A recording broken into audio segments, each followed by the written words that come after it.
Hello दोस्तों, आज हम पास्ट इंडेफिनाइट टेंस के बारे में पढ़ेंगे। दोस्तों ये टेंस जितना सरल है उतना ही ज़्यादा इंपॉर्टेंट है और मज़ा आ जाएगा इसको पढ़ने में, और ये बहुत ज़्यादा यूज़ होता है। इसलिए चलिए हम देखते हैं इसको कैसे बनाया जाता है।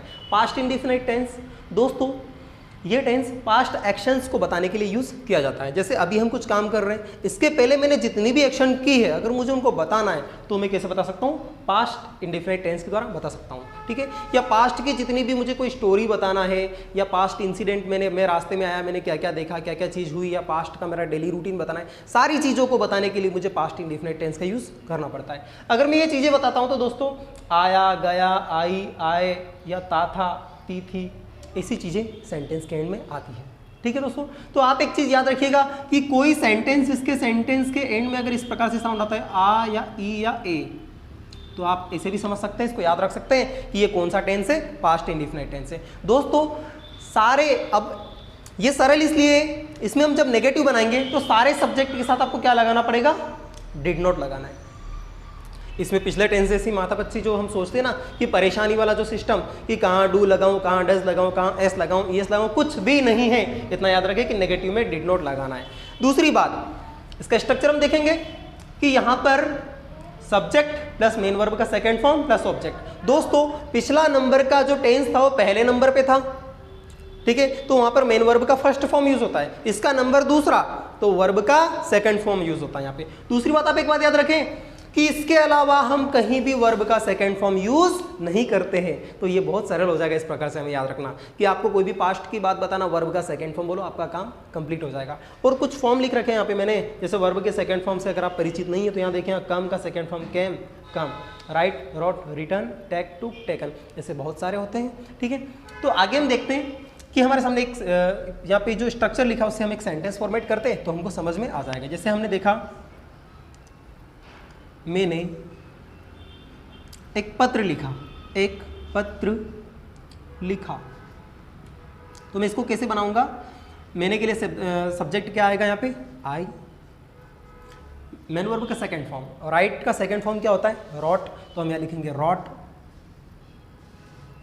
आई रॉट। ऑब्जेक्ट क्या है? क्या लिखा? लेटर, तो हम यहाँ लिख देंगे a letter, I wrote a letter. दोस्तों कोई प्रॉब्लम इसमें? बहुत आसान है। अगर एक नेगेटिव बनाना है कि मैंने एक पत्र नहीं लिखा, मैंने एक पत्र नहीं लिखा, नहीं लिखा, अगर ये बनाना है तो कैसे बनेगा? आई, आपको पहले ही बताया क्या लगाना है? डिड नॉट लगाना है और कुछ भी नहीं करना है। I did not write a letter. अगर इसका इंट्रोगेटिव बनाना है कि क्या मैंने एक पत्र लिखा, तो ऐसे केस में ये इंट्रोगेटिव किस प्रकार से बनेगा? क्या मैंने एक पत्र लिखा, यहाँ पे क्वेश्चन मार्क आ जाएगा।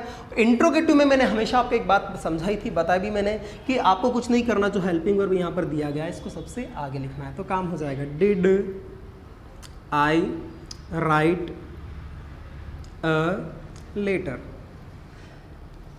ये क्वेश्चन मार्क लगाए। तो दोस्तों ये चीज़ें समझ में आ रही है आपको?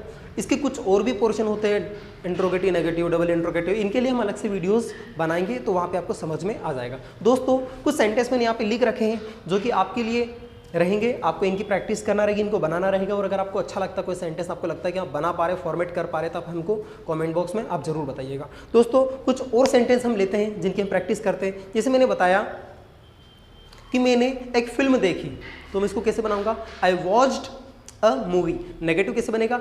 आई did not watch a movie. क्या मैंने एक फिल्म देखी? Did I watch a movie. दोस्तों एक चीज आप और याद रखिएगा कि जो वर्ब का सेकंड फॉर्म है मात्र अफर्मेटिव सेंटेंस में लगेगा, नेगेटिव और इंट्रोगेटिव में नहीं लगेगा, क्योंकि हमने यहाँ पे डिड का यूज कर रखा है और डिड ऑलरेडी क्या है? वर्ब का सेकंड फॉर्म है। दोस्तों आपने इस वीडियो को एंड तक देखा, इसके लिए आपका बहुत बहुत धन्यवाद। Thank you so much.